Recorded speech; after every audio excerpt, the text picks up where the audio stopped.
Bienvenidos en esta preciosa tarde. Me da mucho gusto poder saludarte una vez más y pues darle gracias a Dios de una forma personal por permitirme entrar a tu hogar, entrar a tu casa a través de esta transmisión. Es algo que podemos estar los días jueves a las 7 con el tema de Jesús bajo la lupa, y el día de hoy, que es este sábado, está con nosotros hablando acerca de estos temas maravillosos que hemos tratado sobre la gracia. Como lo hemos repetido una y otra vez, la gracia es precisamente el regalo más maravilloso que Dios nos dio a la humanidad con respecto a la persona de nuestro Señor Jesucristo. La gracia, como lo hemos mencionado, no es un tema teológico, no es un tema filosófico. No lo podemos manejar desde un concepto filosófico, ya que la gracia lo hemos manejado como una persona, la persona de nuestro Señor Jesucristo. Y hablando de la persona de nuestro Señor Jesucristo, podemos ver la forma en cómo Él se relacionó con su gente. Hablando de los tiempos en que Él vivió, su gente, recordemos que el tiempo en que Jesús nació no era una sociedad tan buena como podemos nosotros creer, sino que, pues imagínate, una sociedad que estaba bajo el yugo de Roma, estaba bajo el trato de este imperio, que era un imperio totalmente cruel. Incluso Herodes, que era el rey en ese momento de Galilea y de todos sus alrededores, pues era un rey, un hombre malvado. La historia habla de que este hombre pues asesinó a su propia esposa, mandó a matar a su propia madre y mandó asesinar a sus dos hijos. Y entonces este era el tipo de gobierno que en el tiempo de Jesús estaba. Ahora imagínate la sociedad que se vivía en ese momento, un tiempo de crueldad, de apatía espiritual, una apatía espiritual increíble. Pero sin embargo, nosotros comprobamos que a través del ministerio de nuestro Señor Jesucristo, Él trató de relacionarse con este tipo de personas. Hablando de Jesús en la manifestación de la gracia, tomamos como parte teológica, voy a ponerle así, la gracia como dispensación, y que se maneja que nosotros, la iglesia, estamos bajo el tiempo de la gracia. Así que bueno, tenemos que aprovechar la gracia. Recuerden que nos da la libertad, pero no nos da las credenciales para pecar. Eso lo hemos mencionado una y otra vez constantemente con relación a que Jesús nos vino a dar libertad. Él claramente lo mencionó y dijo: he venido a darle libertad a los cautivos. Y considero que nosotros, viviendo en cautividad, Él nos vino a dar la libertad que tanto añoramos, que tanto hemos deseado. Bueno, pero hoy quiero centrarme en un tema que le hemos puesto como título: la gracia empática. Y bueno, sabiendo que la empatía es ponerse en el lugar de otro. O vamos a ponerlo con estas palabras: la empatía es ponerse en el zapato de otra persona. Vemos entonces a Jesús como nuestro Señor y Salvador, que Él vino a solidarizarse con la humanidad. Él vino a estar cerca del pueblo. Él vino a estar con los necesitados. En la declaración que nosotros encontramos en el Evangelio de Lucas, capítulo 4, verso 16 en adelante, él dice claramente, tomando el rollo del libro del profeta Isaías, leyó las escrituras donde dice que él vino a darle libertad a los cautivos, dar apertura de la cárcel a los que estaban en opresión. Él vino a vendar a los quebrantados de corazón y sobre todo a estar con los pobres. Entonces vemos a un Jesús totalmente diferente. Mencionamos con anterioridad también que en el tiempo de Jesús habían grupos elitistas, grupos religiosos que se habían formado en el tiempo de la cautividad babilónica. Cuando Jerusalén fue llevado a cautiverio, en ese tiempo, cuando estuvieron en cautiverio, vemos nosotros que Jesús, en ese tiempo, vemos en el tiempo ya de Jesús, que estamos hablando de muchos grupos religiosos.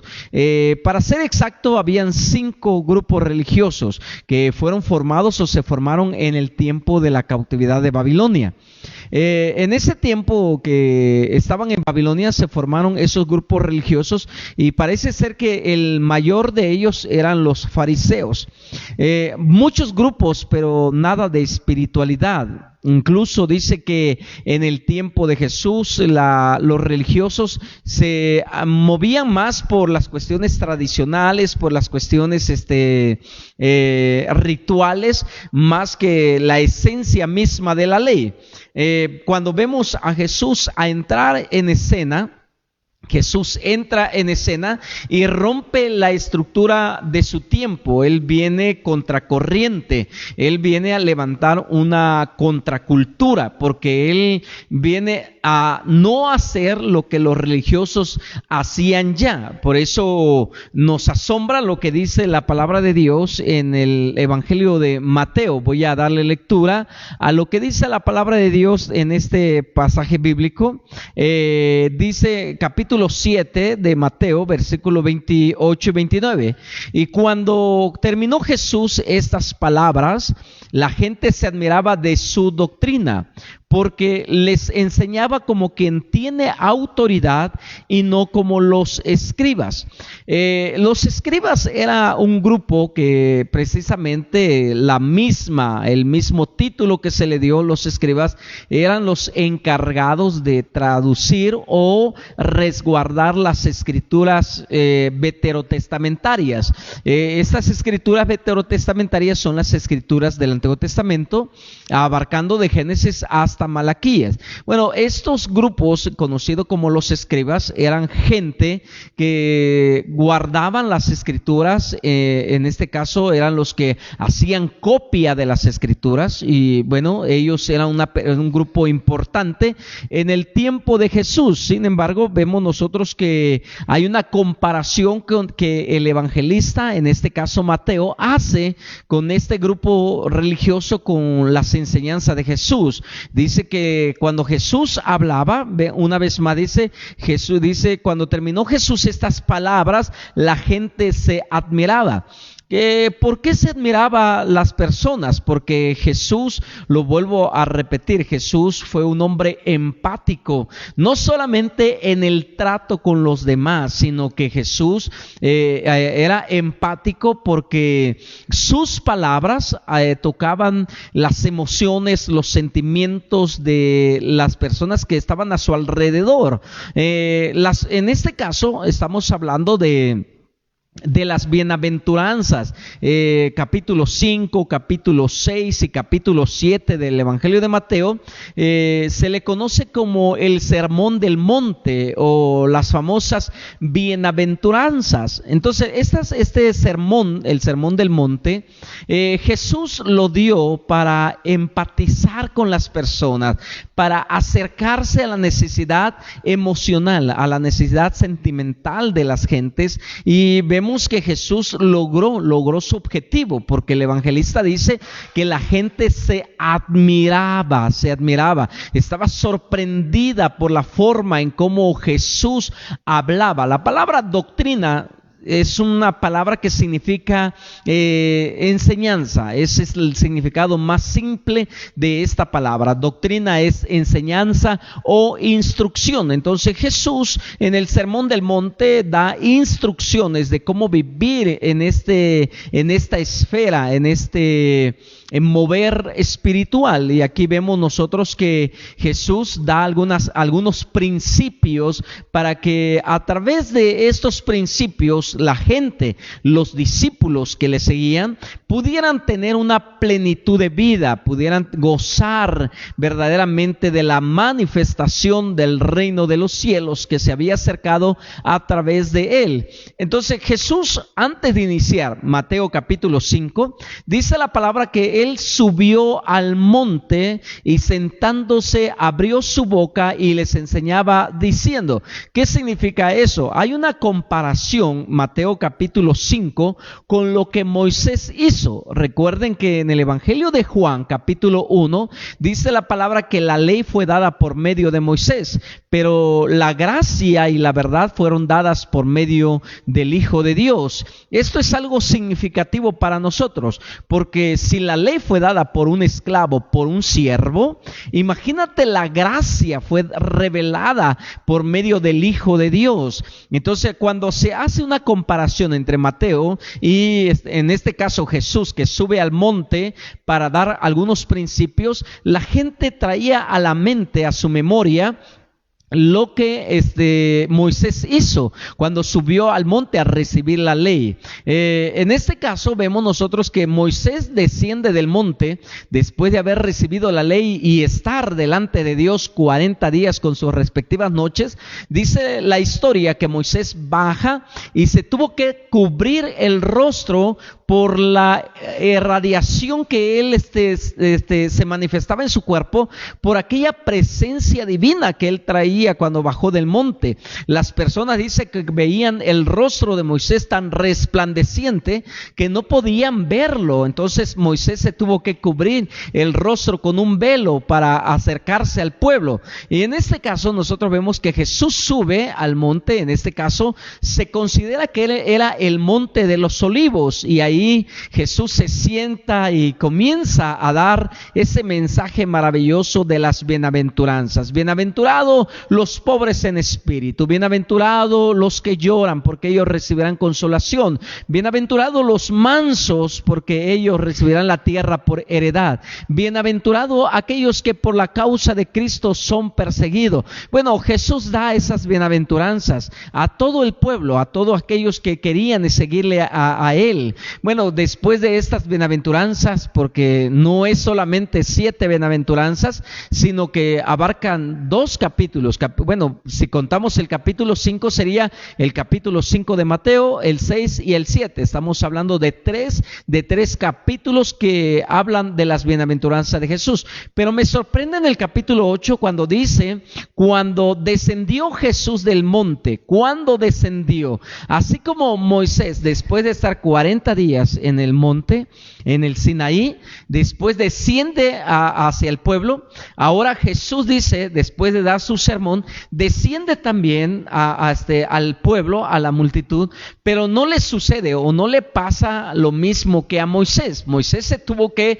retirar del pueblo, se tuvo que esconder del pueblo, porque no podía estar en la presencia del pueblo, porque su rostro, su ropa, resplandecía de la misma gloria de Dios. Había un peso de gloria en Moisés que la gente no lo podía soportar. Ahora imagínate, de acuerdo a lo que dice Pablo, dando testimonio de aquella misma gloria, de aquella misma presencia que estuvo en Moisés, ahora estaba en carne y hueso, en la misma persona de nuestro Señor Jesucristo. Dice Colosenses que toda la plenitud de la gloria de Dios, toda la plenitud de la gloria de Dios estaba habitando corporalmente en el cuerpo de nuestro Señor Jesucristo. Pero Jesús, si te das cuenta, Jesús, después de dar ese maravilloso sermón que se le conoce como el Sermón del Monte o las bienaventuranzas, Jesús desciende del monte, pero él no se tiene que esconder como Moisés, él no tiene que ponerse un velo como Moisés, sino todo lo contrario. Jesús, dice la palabra, se acerca a la multitud. Vamos a ver qué dice aquí en Mateo capítulo 8. Dice, cuando descendió Jesús del monte, le seguía mucha gente. Qué increíble, ¿verdad? Qué increíble, le seguía mucha gente. ¿Qué empatía tenía Jesús? Número uno, con las emociones de las personas. Número dos, con las necesidades de las personas. Entonces, cuando Jesús vio a la multitud, dice en el Evangelio, vio a la multitud como ovejas descarriadas que no tenían pastor, Jesús se sintió en su corazón, sintió empatía con la gente, y vemos ahora en el capítulo 8 que dice, mucha gente le seguía. ¿Cuál era la gracia? Porque en el Salmos capítulo 45, verso 2, dice la palabra que en Jesús se derramó una gracia increíble. Y esa gracia de Jesús hacía que la misma multitud lo siguiera. Diferente a los fariseos, diferente a los escribas, diferente a esos grupos religiosos que cuando un fariseo, cuando un escriba, cuando un herodiano, un escénico que se paraba para predicar, la gente ya no los quería escuchar. La gente ya estaba cansada de la letanía, de los sermones, ya estaba cansada de todas esas enseñanzas muertas, por así decirlo, sin sentido, sin vida, de esos grupos religiosos. Entonces, cuando Jesús viene, Jesús aparece y empieza a predicar, empieza a hablar. Entonces, la gente se enamora de la doctrina de Jesús. La gente es atraída por la enseñanza de nuestro Señor Jesucristo, y dice que multitudes seguían. No solamente eso, para que un niño quisiera estar cerca de Jesús, era porque Jesús era empático en todos los sentidos. Jesús, los niños amaban la presencia de Jesús. Los niños corrían a la presencia de Jesús. ¿Te acuerdas que en una ocasión los discípulos quisieron detener a los niños? Y dice la historia que Jesús dijo, no, dejen que los niños vengan a mí. Dejen que los niños vengan a mí, porque de tales es el reino de los cielos. ¡Qué increíble! Si Jesús era tan empático, los niños querían estar con él, las multitudes querían estar con él, la gente quería estar con él, y era algo que ni los fariseos, ni los escribas, ni ningún otro grupo religioso había podido lograr. ¿Por qué? ¿Por qué? Aquí va, ojo, ¿por qué? Recuerda que estamos hablando de la empatía, de la gracia empática. Bueno, dice la palabra de Dios, he aquí vino un leproso y se postró ante él, diciendo, Señor, si quieres puedes limpiarme. Jesús extendió la mano y le tocó diciendo, ningún religioso, sacerdote, levita, sumo sacerdote, hacía lo que Jesús hizo en ese momento. ¿Qué es lo que Jesús hizo? Se acercó a un leproso, porque la ley, de acuerdo a la ley que Moisés estableció, que dice que cuando había un leproso, o establece que cuando hay un leproso, había un leproso en el campamento, tenía que salir fuera del campamento, tenía que ser expulsado y vivir fuera del campamento. Y cuando la gente iba por el camino donde el leproso estaba, el leproso tenía que gritar. Imagínate qué vergüenza. La vergüenza para el leproso, la vergüenza para su familia. El leproso tenía que gritar, impuro, impuro, impuro. 3 veces tenía que gritar impureza. Y cuando los peregrinos, los viajeros escuchaban al leproso gritar impuro, impuro, ¿sabes qué hacían esa gente?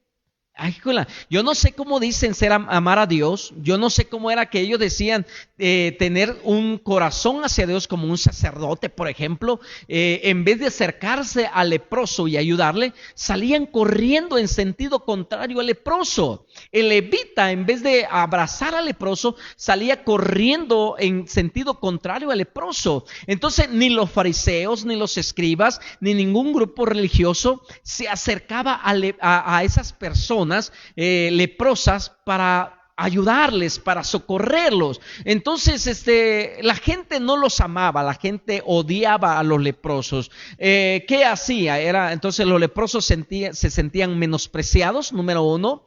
Ellos se sentían, bueno, si se sentían menospreciados eran porque la sociedad misma o la familia misma los rechazaba a los leprosos. Ahora, ¿qué esperas de los fariseos? ¿Qué esperabas de los escribas?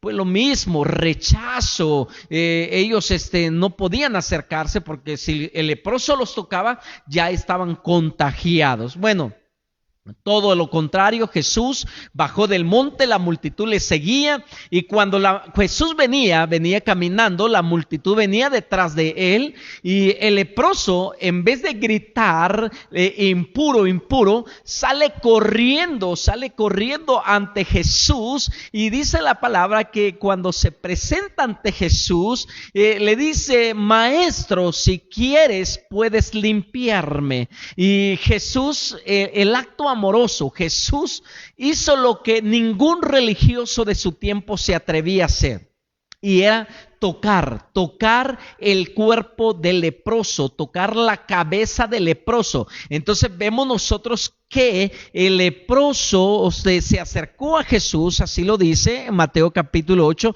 Escucha qué increíble, dice: Jesús extendió la mano y le tocó diciendo: quiero.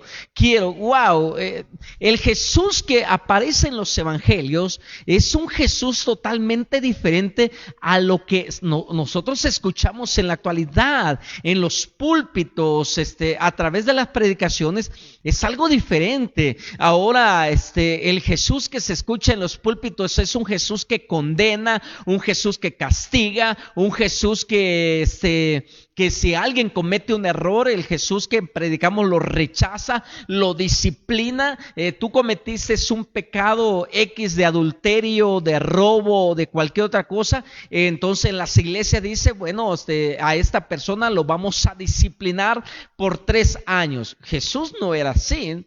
Jesús era un hombre que sabía que todos nosotros somos polvo y Él conoce nuestra condición. Él sabe cuál es nuestra condición, que no somos perfectos, porque un joven le dijo: maestro bueno, y Jesús le dijo: pero ¿por qué me llamáis bueno? Sabiendo Jesús que nuestra naturaleza humana no es buena en sí. Nosotros estamos viciados con pecado, nuestra naturaleza carnal está viciado. Díganme ustedes, ¿quién de los que hoy se autodenomina o de los que hoy se creen apóstoles, profetas, evangelistas, pastores, maestros, quién de ellos no ha pecado en la vida? ¿Quién de ellos? Ahora sí, como dijo Jesús mismo, el que diga que no ha pecado, que arroje la primera piedra o que se defienda, ¿no?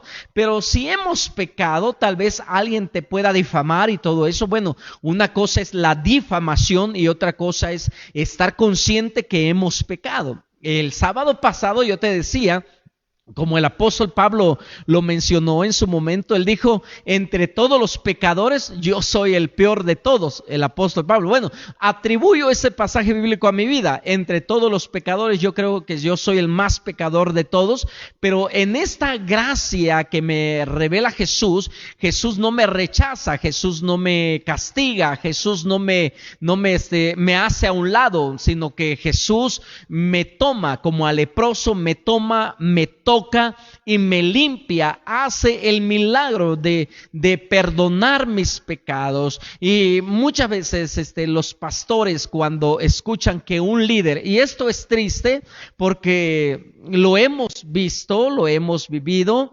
que cuando una persona peca, el pastor o los líderes, yo le llamo el Sanedrín del siglo XXI, el concilio de la iglesia, muchas veces llevan a la persona que cometió pecado, lo sientan en la silla de los enjuiciados y comienzan a decirle: tú cometiste esto, por lo tanto te quitamos el privilegio de esto, y le dan una condena humana, cuando Jesús no condena a nadie. Vemos la historia de la mujer que fue sorprendida en el acto mismo del adulterio. Vemos a esta mujer siendo perdonada. Jesús le dijo: ¿dónde están aquellos que te condenaban? Y la mujer le dijo: ninguno estás, maestro, ninguno hay. Todos, dice que cuando Jesús les dijo: pues el que esté libre de pecado arroje la primera piedra, desde el más pequeño hasta el más viejo se fueron retirando uno por uno, hasta que la mujer y Jesús quedaron solos. Y Jesús la ve a la mujer a los ojos y le dice: mujer,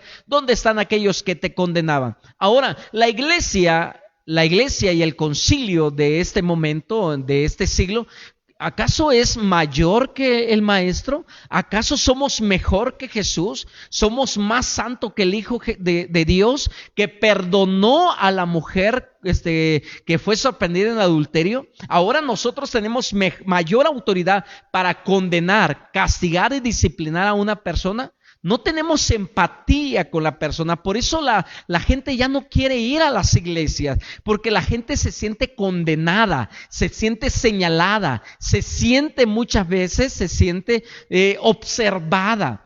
Bueno, ¿sabes qué? No estamos para eso nosotros. Nosotros manifestamos la gracia empática. Tenemos que ser como Jesús es. Tenemos que pisar las mismas huellas de Jesús. Y si nosotros decimos ser seguidores de Cristo, porque nos dicen cristianos, y la palabra cristianos significa, viene de la palabra Cristo, eso significa que somos seguidores de Cristo. Y si tú y yo somos seguidores de Cristo, tenemos que actuar como Cristo actuó, no condenando a la mujer o al hombre que fue sorprendido en el acto mismo del adulterio, no rechazando al leproso. Yo sé que las llagas, el olor de la herida, de las llagas de la lepra, huelen de lejos, pero Jesús se acercó y lo tocó. Y nosotros ya no queremos acercarnos a los pecadores. ¿Sabes qué? Que a Jesús le pusieron un apodo. ¿Sabías eso?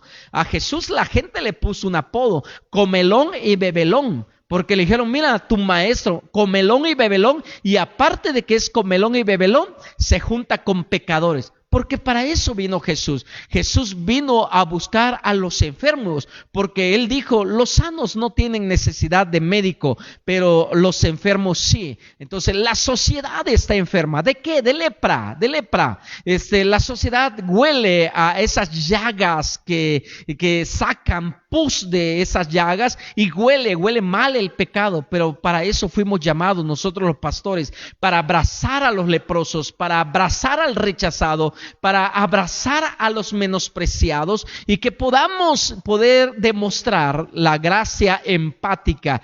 Ponte en los zapatos de aquellas personas. ¿Cuántas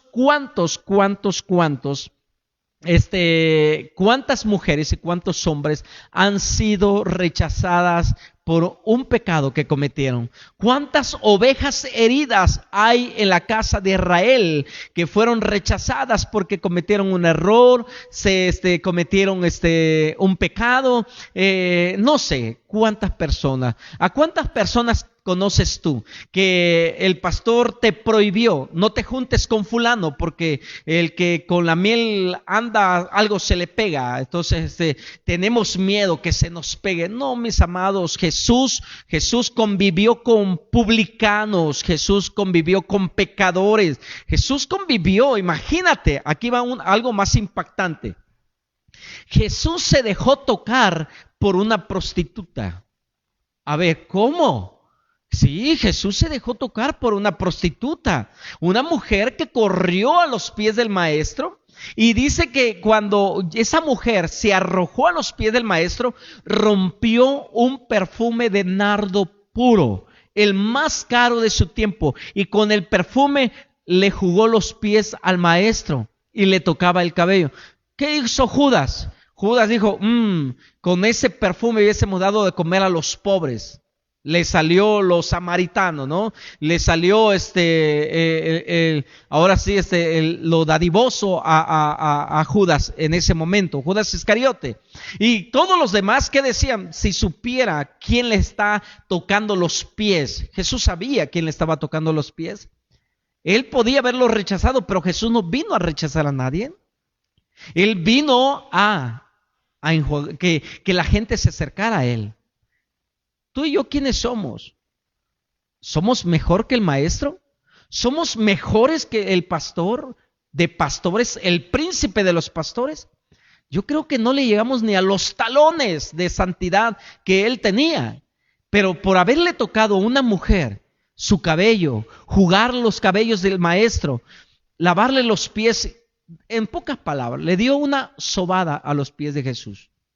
¿Y tú crees que porque esta mujer llamada Magdalena, que más adelante se le conoce que tenía 7 espíritus inmundos, tú crees que esa mujer le transmitió al maestro los demonios que traía?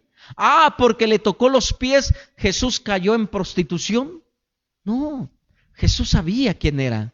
Nosotros sabemos quiénes somos. Somos hijos del Dios Altísimo. Somos ministros y embajadores de Cristo. Somos representantes de aquel que tocó al leproso, de aquel que perdonó a la prostituta, de aquel que abrazó a un ladrón llamado Zaqueo. Entonces, nosotros tenemos que tener empatía con ellos. Tenemos que acercarnos a su dolor. ¿Tú crees que una mujer que vende su cuerpo, tal vez por necesidad, o porque es una esclava sexual, tú crees que su vida es una vida feliz? Porque así lo catalogan, ¿no? La vida galante, de la vida alegre. No, señores. Ser una mujer así de esa naturaleza, que hace esos servicios, no es una vida, una mujer alegre, sino sufre. Y la iglesia tiene que aprender a sufrir con ellos. Tiene que pisar los pies, las pisadas del maestro, para que podamos ser empáticos. Yo te invito en el Señor, que a partir de hoy, no rechaces a nadie. No rechaces a aquella persona que cometió un pecado. Se siente feo. Te lo he dicho algunas veces. Yo creo que la manifestación de la gracia de nuestro Señor Jesucristo se ha manifestado en nuestras vidas. Y algo que nosotros tenemos que hacer es que la gracia de nuestro Señor Jesucristo tiene que manifestarse aún más en este tiempo. No le des la espalda al necesitado. No le des la espalda al borracho. No le des la espalda a la prostituta. No le des la espalda a aquel que pecó, sino ve y busca al que pecó. ¿No te acuerdas de aquella historia que Jesús comentó? El pastor que tenía 100 ovejas y se le perdió una. La dejó que, su problema.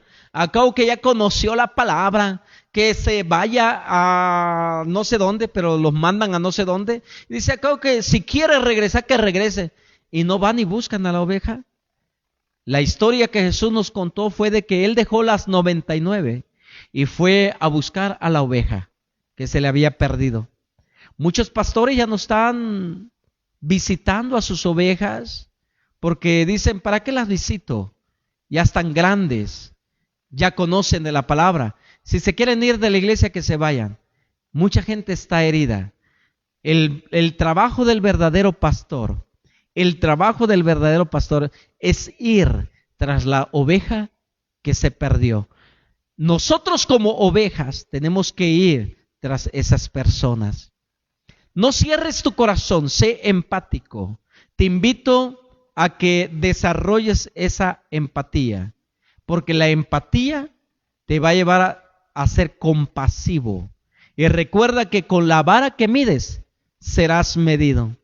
Y si tú juzgas a una persona por el pecado que cometió, el día que tú cometas un pecado, otras personas te van a traer juicio peor de lo que tú hiciste. Mejor seamos empáticos, compasivos.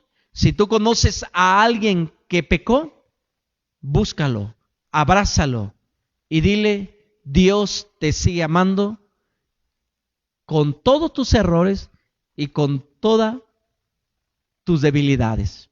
Y así como Jesús te ama, me ama a mí y ama a todo el mundo. Por eso Jesús vino a este mundo. Yo te invito a que seas compasivo, vivas una vida en gratitud y puedas disfrutar la libertad en la que Cristo nos llamó. El leproso vivió una maravillosa vida. El Maestro, el Hijo de Dios, el Mesías, lo tocó y le dijo, Jesús le dijo: quiero ser limpio. Y Jesús nunca se contaminó de la lepra, todo lo contrario.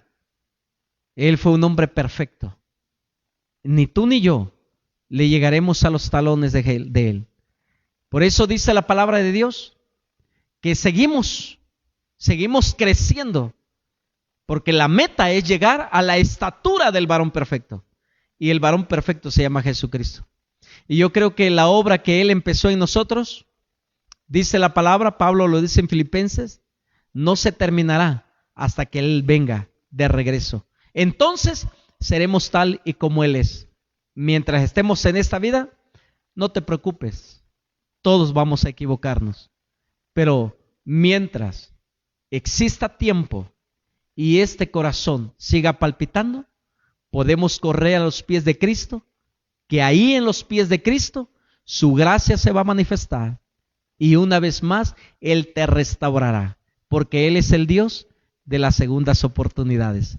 Un abrazo, Dios te bendiga. Deseo con todo mi corazón que este mensaje haya llegado a tu corazón y a tu vida y puedas compartirlo con los demás. Haz que este mensaje corra como un río a las personas que lo necesitan, que necesitan escuchar una palabra de esperanza. Dios te bendiga. Hacemos una pequeña oración antes de despedirnos. Padre, te doy gracias por la vida de todos aquellos que pudieron estar conectados el día de hoy. Que esta palabra quede grabado en lo más profundo de su corazón y que tengan empatía con los que los rodean, compasión con aquellas personas que han fallado y que tal vez la iglesia del siglo XXI los ha rechazado. Que ellos demuestren que el Cristo a quien servimos y el que vive en nosotros se compadece de ellos. Bendícenos y que esa gracia siempre fluya de tu corazón hacia nosotros. En Cristo Jesús te damos gracias. Amén y amén. Amén. Dios te bendiga, te amamos y te espero el jueves a las 7 en punto en Jesús bajo la lupa. Hasta luego. Bye.